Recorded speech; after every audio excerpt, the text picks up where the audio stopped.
Del Evangelio de nuestro Señor Jesucristo según San Juan. En aquel tiempo Jesús dijo: Yo soy el buen pastor. El buen pastor da su vida por las ovejas. El asalariado, en cambio, que no es el pastor y al que no pertenecen las ovejas, cuando ve venir al lobo las abandona y huye. Y el lobo las arrebata y las dispersa. Como es asalariado, no se preocupa por las ovejas. Yo soy el buen pastor, conozco a mis ovejas y mis ovejas me conocen a mí, como el Padre me conoce a mí y yo conozco al Padre. Y doy mi vida por las ovejas. Tengo además otras ovejas que no son de este corral y a las que debo también conducir. Ellas oirán mi voz, y así habrá un solo rebaño y un solo pastor. El Padre me ama porque yo doy mi vida para recobrarla. Nadie me la quita, sino que la doy por mí mismo. Tengo el poder de darla y de recobrarla. Este es el mandato que recibí de mi Padre. Palabra del Señor. Gloria a ti, Señor Jesús.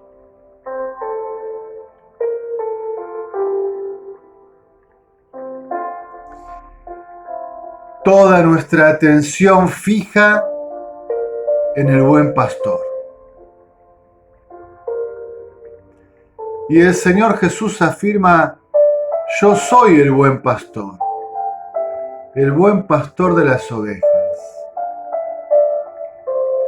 Este buen pastor que es Jesús se recorta sobre esta experiencia, ¿no?, de la comunión entre el Padre y el Hijo. Porque el Hijo ha venido a realizar el mandato para el cual lo envió el Padre, que es dar su vida por las ovejas y recobrarla para ellas. Y entonces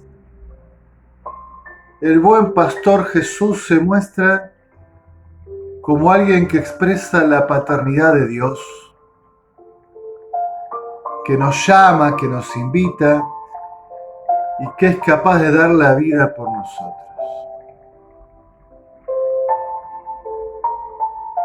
Y entonces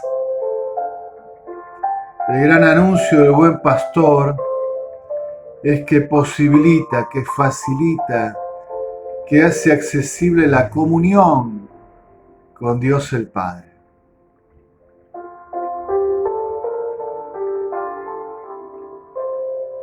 Yo comencé diciendo: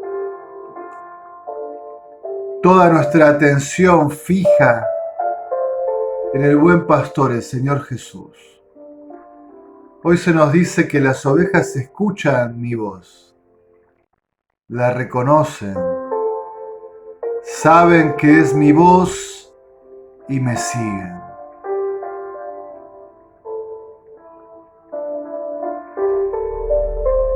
A veces en este cuarto domingo, sobre todo en la misa con los niños, juego brevemente con ellos a que intenten imitar mis movimientos siguiéndome. Armo una pequeña fila de niños y yo voy bailoteando y haciendo gestos distintos que ellos tienen que replicar, que tienen que imitar.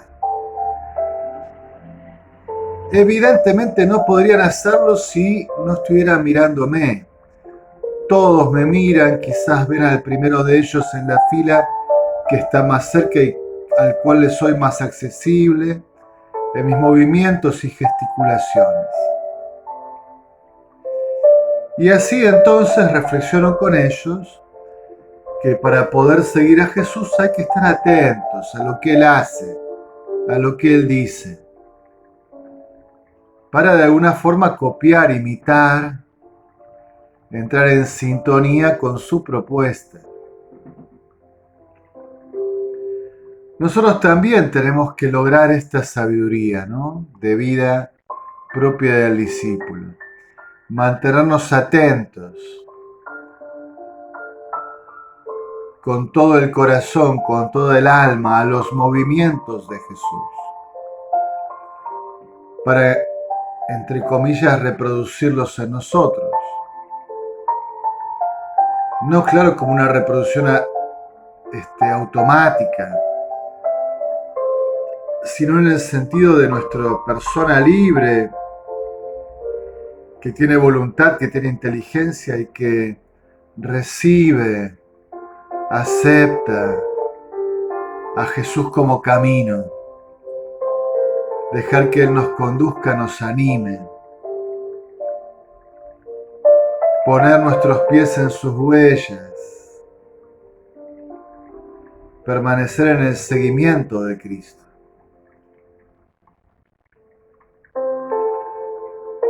Esta atención fija, esta amorosa atención fija, en el fondo es la cumbre de la vida espiritual.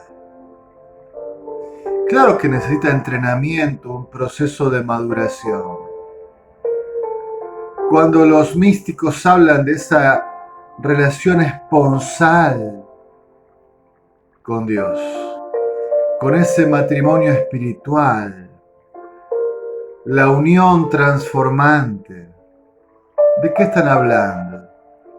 De que el proceso ha madurado en gracia de tal forma que la persona queda con su atención, su mirada, su oído, para hablar en metáforas corporales, con toda su alma en éxtasis, en salida hacia, en recepción de, que toda la persona está en Dios.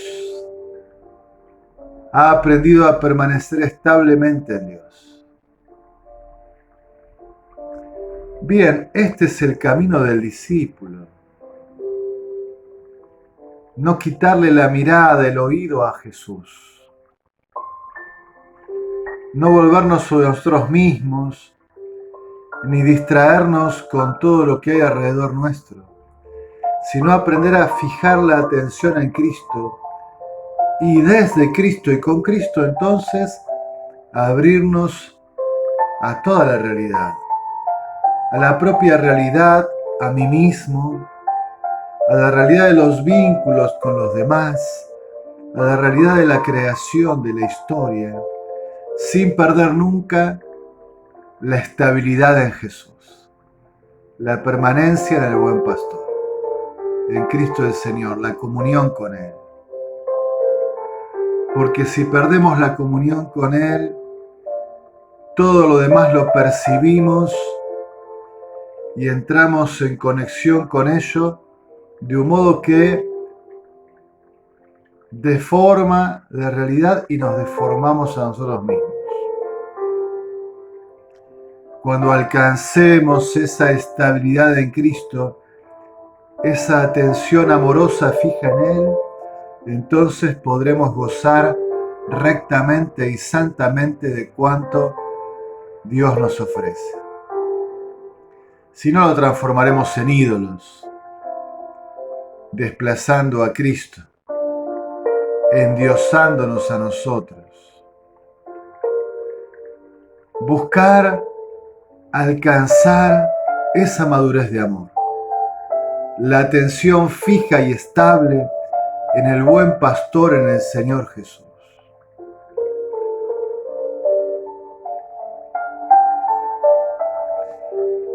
Después de este motivo espiritual, hoy en este cuarto domingo de Pascua suele celebrarse la Jornada Mundial de Oración por las Vocaciones, especialmente las vocaciones sacerdotales, claro. Yo quisiera realizar dos breves comentarios a corazón abierto. En primer lugar, El sacerdote es de Dios, es para Dios. Creo que se ha extendido lamentablemente el populismo eclesial. Y uno escucha en todos los niveles de la vida de la iglesia que el sacerdote es para el pueblo. Salido del pueblo y enviado al pueblo, es para el pueblo. Esto es verdad, pero solo relativamente. Por algo dije enviado y elegido. En primer lugar, el sacerdote es de Dios. Y el que quiere servir al pueblo es el mismo Dios. Por lo tanto, el sacerdote nunca debe olvidarse que cuando se dirige al pueblo lo hace desde Dios, en comunión con Dios, que no se debe separar de Dios, que en todo caso representa la presencia, la acción del Dios que ama a su pueblo. Esto parece una sutileza, pero si no está en el centro de la vida sacerdotal, el sacerdote se va solo o es cooptado por el pueblo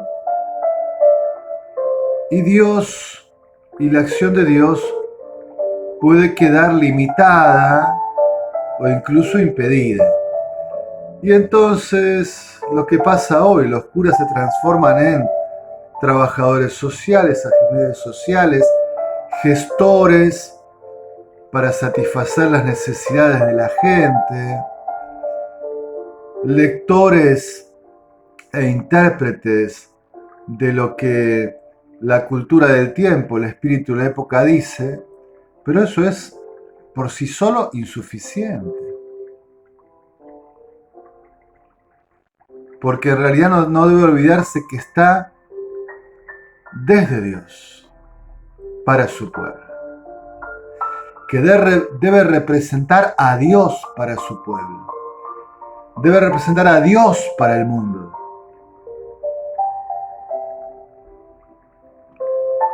Debe escuchar y hablar, entrar en diálogo, haciendo presente al Señor Jesús, no a sí mismo. La persona del sacerdote es instrumento.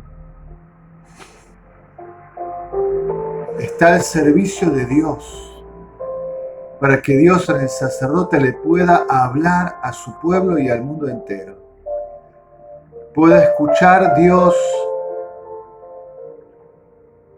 pueda hablar Dios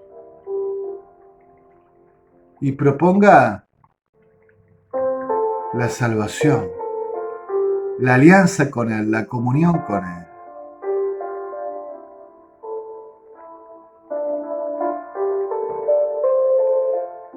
En este segundo intento de abrir mi corazón, yo quiero pedirle al pueblo de Dios, a mis hermanos, que siempre me permitan realizar mi vocación sacerdotal y que me corrijan si no la estoy viviendo en plenitud. En este sentido, yo les pediría que necesito una mayor apertura para lo que como sacerdote me es propio. Por ejemplo, predicar el Evangelio. Celebrar la Eucaristía y los sacramentos, la confesión sacramental, las acciones sagradas que son tan propias de la vocación sacerdotal. Yo sé que a veces me piden que sea como uno más de ustedes, que baile en sus fiestas y que hable el mismo lenguaje, y hasta a veces que viva como viven ustedes, pero es que no es posible limitar la vocación sacerdotal a eso. Eso es un gesto de empatía, de cordialidad, para que no me sientan lejos. Pero mi vocación es otra para con ustedes. Sé que ustedes a veces quieren que yo cubra tantas necesidades que tienen, muchas veces materiales,